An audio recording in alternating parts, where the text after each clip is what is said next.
Good evening. My name is Cheryl Hamilton. I am the director and curator of Suitcase Stories. We are so grateful you're joining us this evening. For those of you new to Suitcase Stories, this is a signature program of the International Institute of New England, where we amplify the voices of refugee and immigrants in our community and also try to foster more inclusive environments, whether in your neighborhood or your faith community, schools, or even companies. The International Institute is a 100-year-old organization that's been welcoming and assisting refugees with refugee resettlement, English instruction, employment, legal services, to currently as many as 2,500 individuals annually. Some people have asked us recently, how is that working during the period of social distancing? And I'm pleased to say that our staff continues to provide critical services to folks.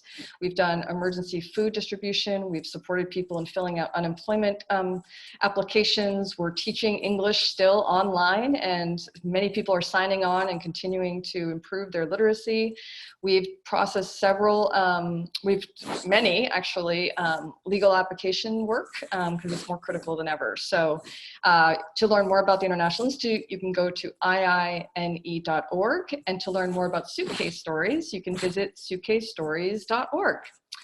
During this time, though, we launched these online webinars because we wanted to get to know our storytellers a little bit more. Currently, since launching Suitcase Stories in 2017, we've had more than 200 people get up and share their stories, and one of them is joining us tonight. Lorena, welcome to, thanks for coming. Thank you so much. I didn't really have to go very far. That's true. Thanks for turning on your computer. I'm still thinking about when we get to travel next. I know, right? Lorena first told her story at our show in Nashua last fall, one of our last shows we were able to do before social distancing. She's also been able to share her story on Stories from the Stage. So we're glad you're here. I want to start by asking you, Lorena, why was it important for you to share your story? You actually were someone that reached out to me and said, I'd love to try this. Yes, I did. Because it took me a really long time to come to terms with my background story. I was born in Colombia. I was raised there during the drug war. It was a very violent time. I lived in poverty, and I saw a lot of bad things. So I suffered from childhood trauma, which, as I got older, the trauma didn't really go away. I think it kind of escalated. But over the years, I'd been able to kind of overcome that trauma and thrive. So instead of, letting these adverse circumstances define who I was, I overcame that adversity and I became a thriver, if you will. And so I felt very strongly that these kinds of adversities people need to know about in case that they're going through the same situation. To say, for example, another person, a teenager who might be going through a difficult time, to see that they can too overcome adversity and become successful in their life. Because never in a million years when I was a kid in Colombia did I ever think that I would be sitting where I am today talking to you, really. And so it was important for me to share that story just to give others hope, because I really could have used that kind of hope when I was growing up. So for people who didn't get a chance yet to see your story, how old were you when you came to the United States? What was going on at the time? Sure. So I was 12 years old when I came to the States. And at that time, it was 1989. So if you do the math, I'm 43 now. So I've been here in the States for 31 years. And we left Colombia at the height of the drug war. I mean, there was violence everywhere. There were killings everywhere, car bombs, you name it. It was just massacre everywhere. And it wasn't just the war with the drug cartels, but it was also paramilitary groups, guerrilla groups, the government. I mean, there was just corruption everywhere. And it was a very difficult place to be. And so my grandfather had actually been living in the United States for quite some time because he had fought in the Korean War for the American Army. And so as a veteran, he had been granted U.S. citizenship. Mm-hmm. So he basically said to my mom at one point, he said, I can help you come to the States, help you and your family come to the States. Why don't we apply for a visa and see if we can get you out of there? So While I consider myself and my family refugees because we were escaping a really bad situation, a war essentially, we weren't refugees in the sense that we fled the country and came under a refugee visa, for example. We actually came under resident visa because of my grandfather's citizenship. So we were extremely lucky. I think that we are one of the very few cases that, that happened in this way, because it wasn't just like my mom first or my dad first, and then us later, years later, etc. No, it was all five of us. It was my mom, my dad, my sisters, and myself. All five of us came at the same time, and the process only took about a year to complete before we were allowed to come into the United States. So when we came here, we were just extremely lucky that my parents were able to work right away without any restrictions because of the visa that we came in under. We were able to attend school. There was no waiting period or anything like that, like so many immigrants and refugees have to go through.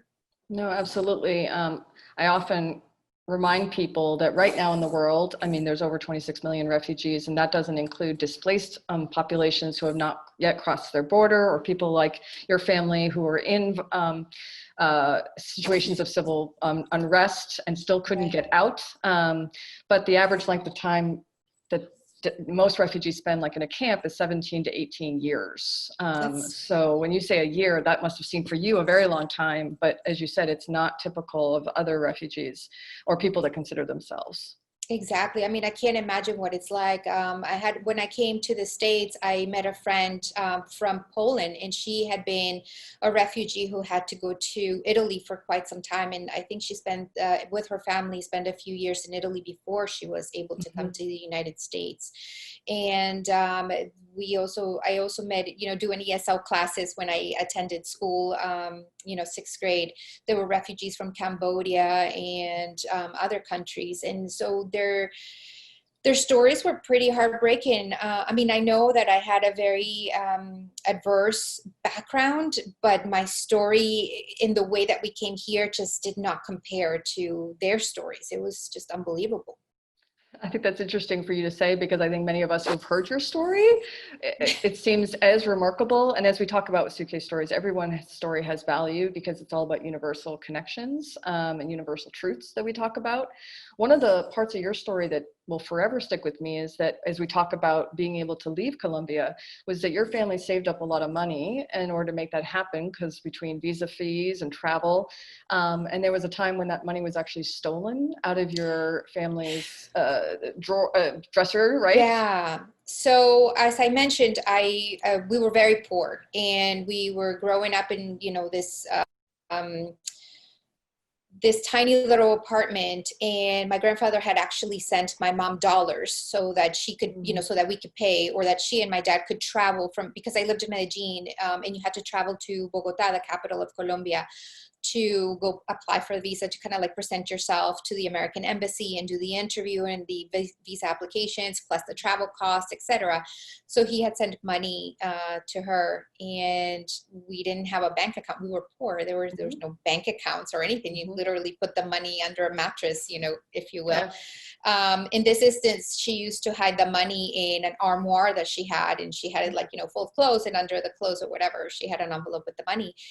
And it had never happened before, but somebody broke into our tiny little apartment. I don't know what they were going to steal because we were really poor, but they ended up taking her, her wedding rings, and they took like this crappy little like black and white TV that we had, and and the money was gone. So that was pretty devastating. I mean, I was pretty young. I was like about 10 or 11 at that point, but I remember kind of like this being a very devastating blow for my family. But somehow, they got the money again, and they made it happen. And I think that it's kind of like that grit that my parents had, that my mom had, that it was like that resolve that we got to get our family out of here. We can't be in this situation anymore. We're going to move heaven and earth to make this happen. And they did. You actually have a blog called Greedy Girl. I do. Can you describe what that is for people? So Greedy Girl is a blog I started almost 2 years ago at this point, when I finally made the decision that I wanted to tell my story, because I really wanted to inspire grit in other women and young girls. As I mentioned earlier, my hope with me telling my stories and becoming a storyteller and writing on the blog was really to, in the hopes that other women or young girls who are reading it would say, I'm going through a tough time, but you know what? This is passing. This is transient. It's not forever. And I can make myself better by doing X, Y, and Z, just like this woman did, and Yeah. I hope that it brings some kind of a, not really inspiration, but as a, like a case study, if you will, if you want to get like academic about it. How about an inspiring case study? Can we just put those together? Okay. So how do you find writing differently than storytelling? Because I know this is sort of a new endeavor for you. It is. So I like to say that I've always been a storyteller because I'm in the marketing field and I've been doing this for almost 20 years. But when you and I actually first met, I said, yeah, I'm a storyteller, but this is very different to tell my story. And I had a very difficult time because when you talk about yourself, it's very, very challenging. Mm-hmm. And it was the same with the blog. It was, I always felt that I was really good at writing copy and, telling stories about brands and about services, and I'm so good. And, like winning awards and all that's awesome. I'm really good at this. But then when it came to my own story, it was like, holy cow, this is really hard. Yeah. And I think it was hard because it was me, because it was my own story, because it was I who lived through all of these experiences. And it was both extremely challenging to live all of those memories, because it was really just all of these things coming up in writing them was both heartbreaking, mm-hmm.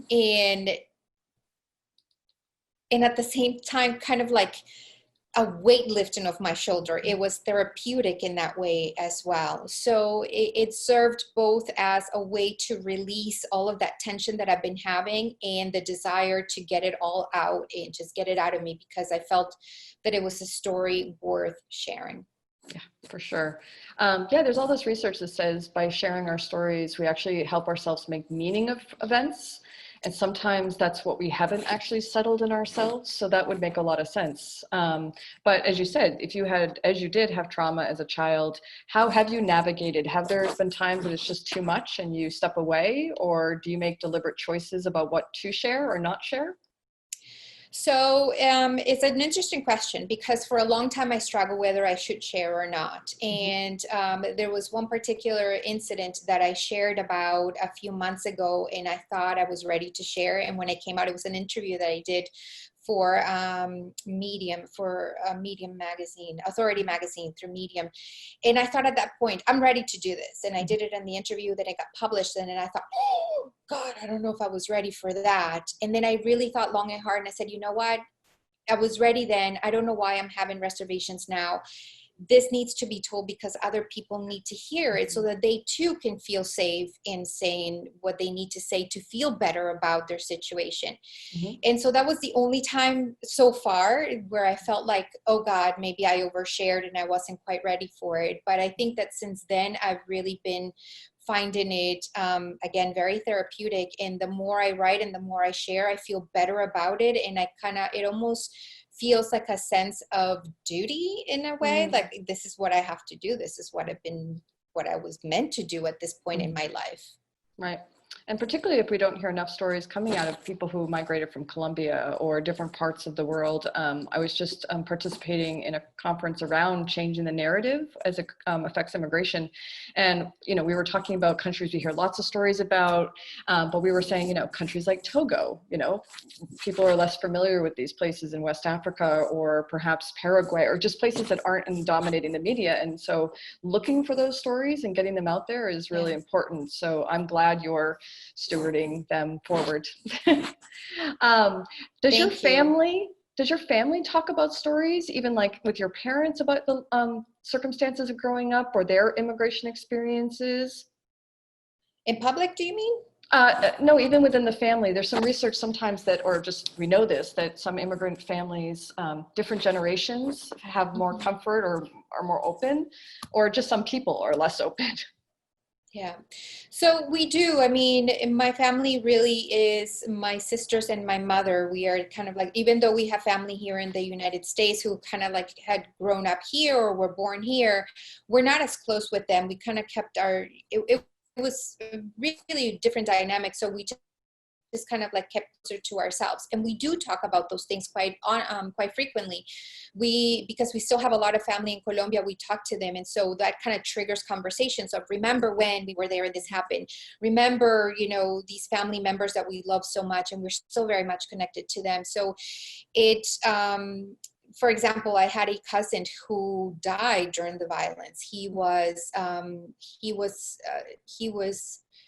captured and tortured and killed by the government because he was a rebel. He fought, he had social, kind of like social idealisms and communist idealisms, and this was not good in the country. And so at the young age of 25, he was tortured and killed.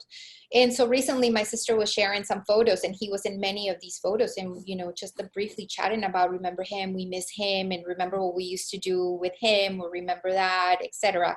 So we certainly talk about these stories quite frequently, and it's good to be reminded. I think it keeps you grounded.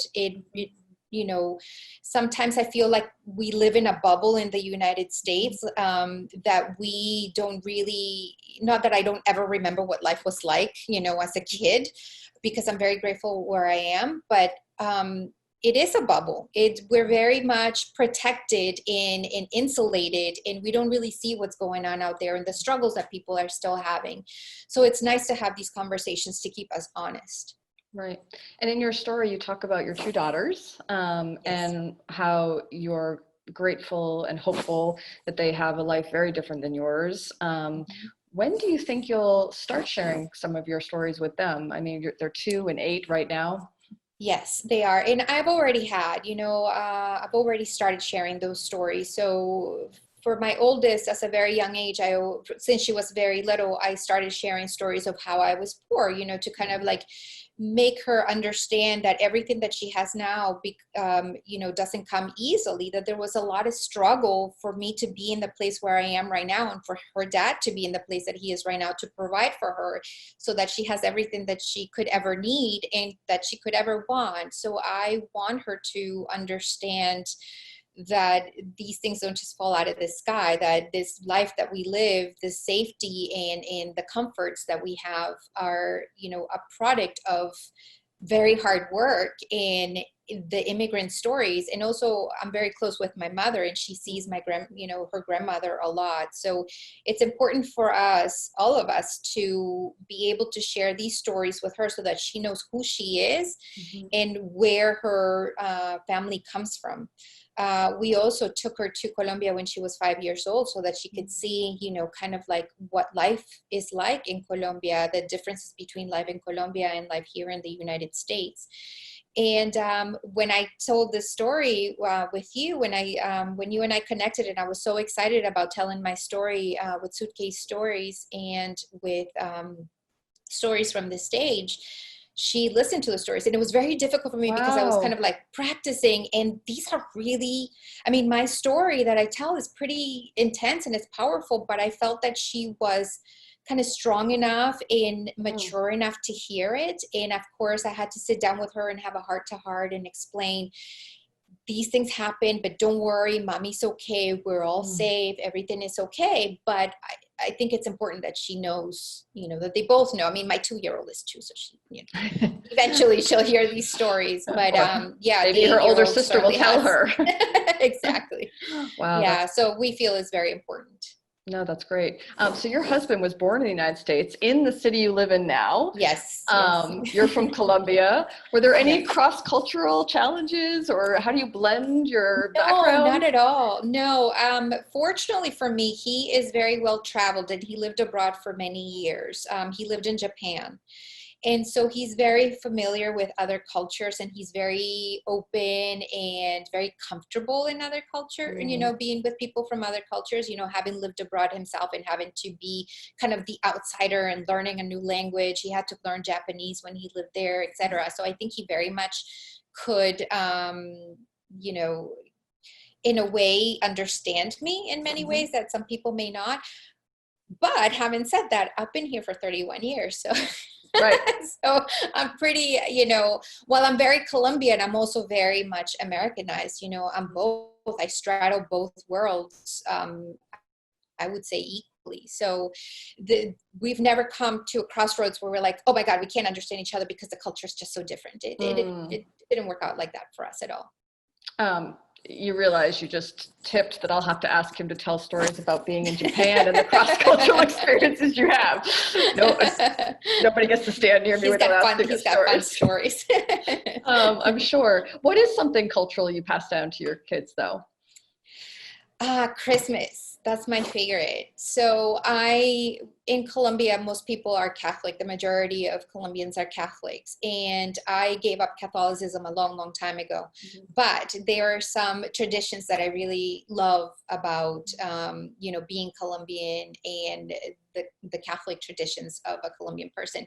And Christmas is one of them. So we always do a nativity set. So we don't only just, you know, do the big Christmas tree, etc., American style, but we always have a tiny little nativity set that my mom gave us a few years ago. And so it's really fun to put it all together with the little animals, the little sheep, the baby Jesus, you know. So both girls now, you know, my little one, even this past Christmas, she was just really, we have this tiny little baby Jesus, and it's just really cute. So I think that's one of the biggest traditions that I've brought into the home.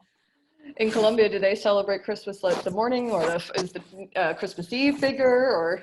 Yeah, Christmas Eve is a lot bigger. So the big festivities are on Christmas Eve. Everybody's out partying, fireworks. The weather is really warm, so you know, you're outside, music blasting, lots of street food, and people dancing out, getting drunk. Kids are up until like 2 a.m, displaying their new, you know, because so it's baby Jesus that comes to deliver the gifts, and he comes at midnight. So all the kids stay up waiting for baby Jesus to deliver the gifts, and they stay up, you know, to the wee hours of the morning, right along with the adults and the parents. And so Christmas Day is really a day for being hungover. So yeah. I love the honesty. Those are very different than my Christmas growing up. I was like in bed at 9 because it was snowing, and so I wanted Santa to come faster. Well, U.S. Christmas, when we first came to this country, not only was it freezing cold, we're like, what in the world is this? But it was so boring. We're like, oh my God, this is so boring. Well, hopefully your girls can spice it up. We have a question from a guest. They say, Sarah says, what kind of reactions did you get from people when you first shared your story?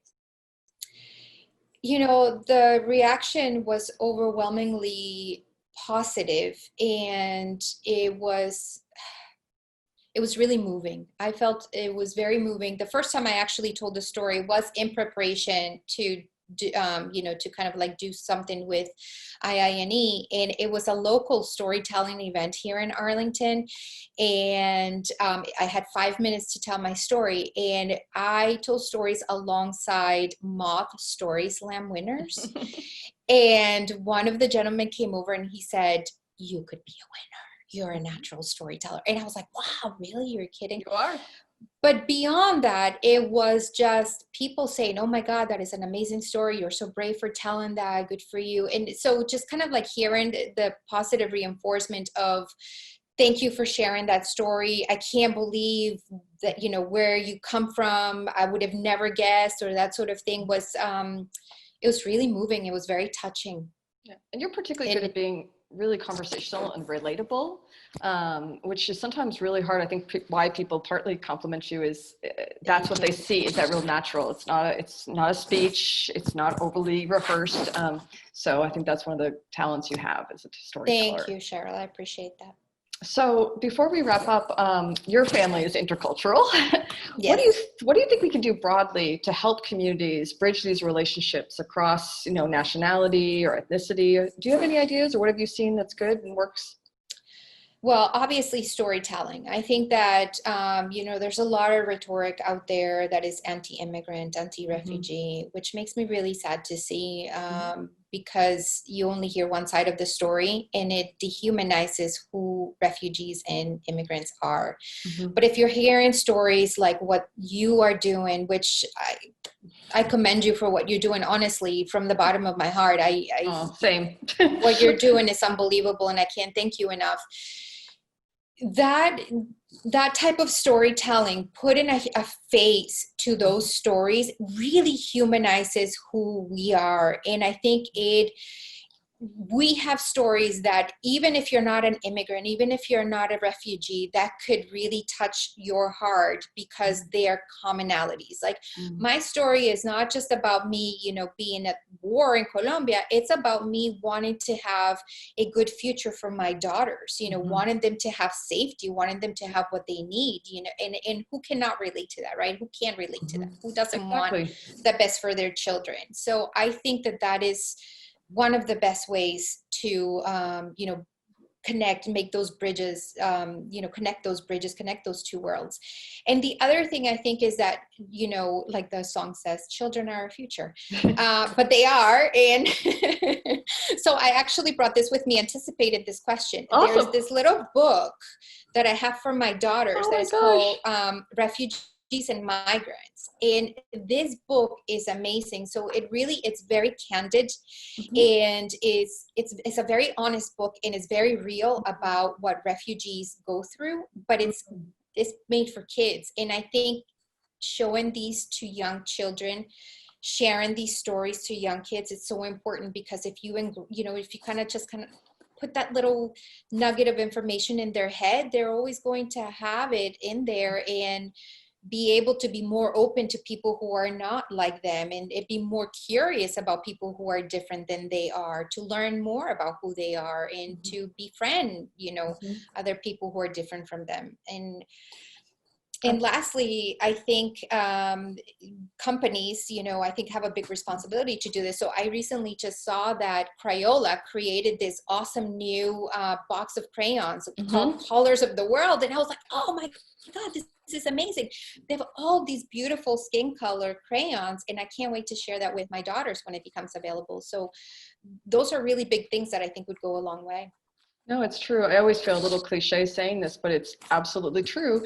When I read Diary of Anne Frank when I was like 10 or 11, my mom said I wasn't the same since. I became really fascinated. I looked for books, Yeah. a little older than the one you just showed, but I didn't even know that existed. So thank you for sharing it. And I just Yeah. continue to read those kinds of stories. So you never know how a book can change your life for sure. You Lorena, we never could know. keep chatting, but we do have to wrap up. And I just want to say thank you for joining us, and thanks for Thank you sharing your so story. And I much. hope you tell more. So I hope so too. I got the bug now. good.